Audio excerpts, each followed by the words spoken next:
Au Burundi, comme dans beaucoup des pays en voie de développement, l'amélioration de l'habitat est un objectif fondamental pour le bien-être de la population.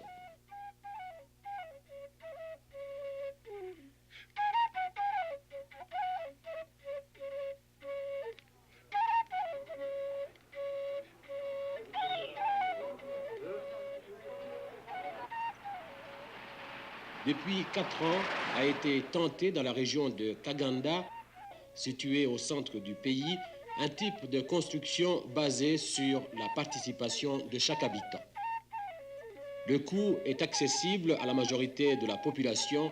Il s'élève à $300 américains. La solution réside dans l'emploi rationalisé des matériaux locaux, le recours minimal aux matériaux importés, la rationalisation et amélioration des techniques traditionnelles, la formation sur le tas d'artisans dans le domaine du bâtiment.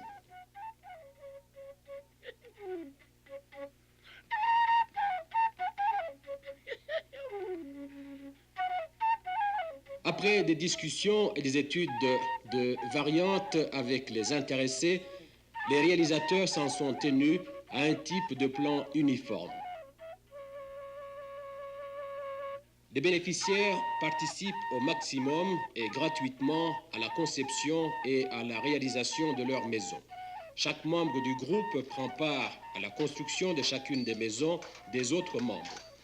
Cette réalisation fut bien sûr précédée d'une campagne de sensibilisation auprès des masses paysannes.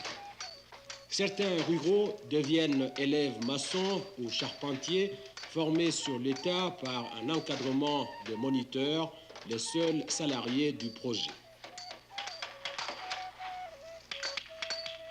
Les matériaux sont autant que possible ramassés à proximité des chantiers. Les briques sont faites sur le chantier, les pierres sont ramassées à moins de 2 km pour les chantiers les plus éloignés de la carrière. Les rondins d'eucalyptus sont trouvés à moins de 5 km. Le site étant souvent en pente, il convient de niveler un plateau pour y ériger la construction et y assurer l'accès. Autant que possible, ce plateau doit être placé parallèlement aux courbes de niveau pour éviter une entaille trop importante dans la colline. Pendant le nivellement du plateau sur lequel on va construire, d'autres élèves artisans encadrés par un moniteur fabriquent des fermes de la toiture. Elles sont en rondins d'eucalyptus écorcés et traités au feu. Elles sont assemblées par des chevilles en bois sans qu'aucun clou n'intervienne.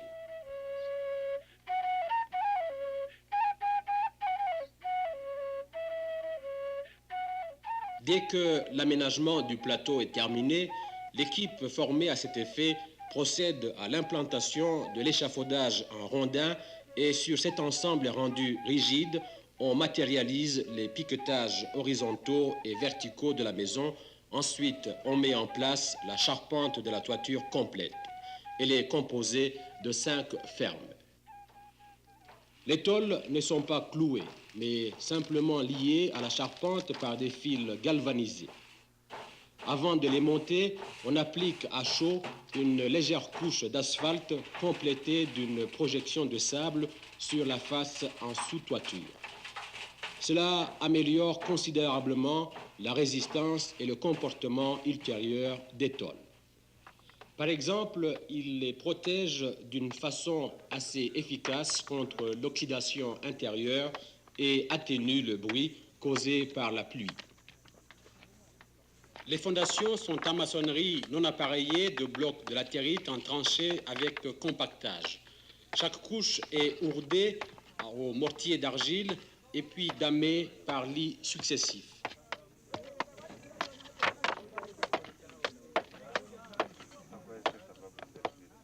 Les blocs de latérite sont extraits d'une carrière proche.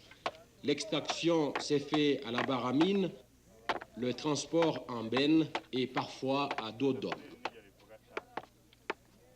Les murs extérieurs de la première maison furent édifiés entièrement en pierre.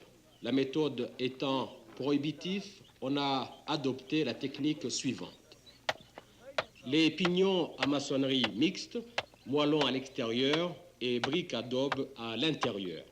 Les façades principales et arrière jusqu'à 1 mètre de hauteur, en moellons, ensuite en briques adobe jusqu'à la toiture.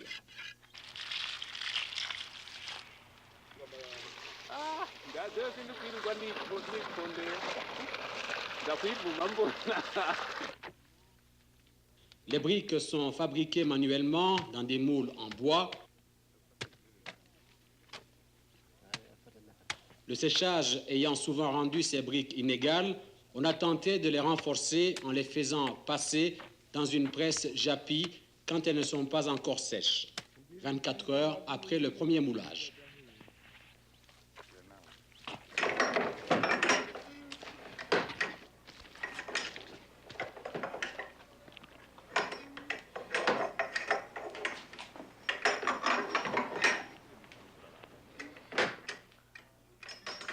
Et sont ensuite empilées sous la toiture en forme de petits fours. Les briques se trouvent donc dans la maison même et sont employées pour tous les murs intérieurs, de même que la partie interne des murs extérieurs. La région est très pluvieuse, alors pour protéger les pignons qui sont les plus exposés aux fortes pluies, un rejointoyage extérieur au mortier de ciment est appliqué. Auparavant, on insère de la grenaille dans les gros joints. En fait, on a utilisé un seul sac de ciment pour ce travail.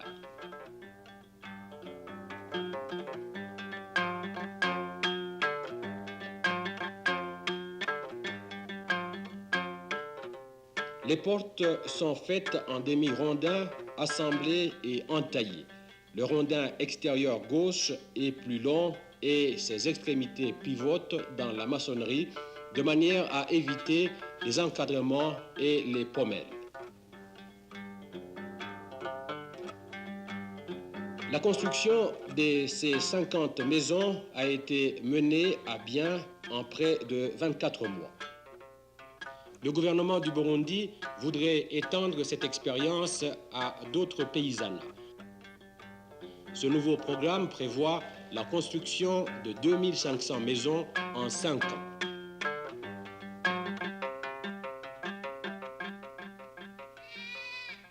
L'objectif poursuivi est le suivant: aider les habitants de certaines zones rurales à améliorer leur habitat en mettant à leur disposition un encadrement technique adéquat et en leur fournissant certains matériaux importés.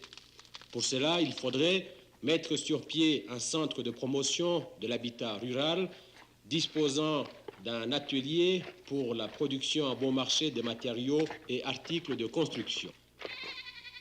Assurer une formation professionnelle liée à l'autoconstruction d'artisans, d'entrepreneurs de maçons, de menuisiers, de charpentiers susceptibles de travailler ensuite à leur compte dans leur région et diffuser ainsi l'habitat amélioré dans le monde rural. Dans l'expérience de Kaganda, les principales difficultés rencontrées concernent le transport économique de l'eau et matériaux lourds, moellons surtout, et le financement. Pour y remédier, on devrait faire appel à un organisme de crédit rural.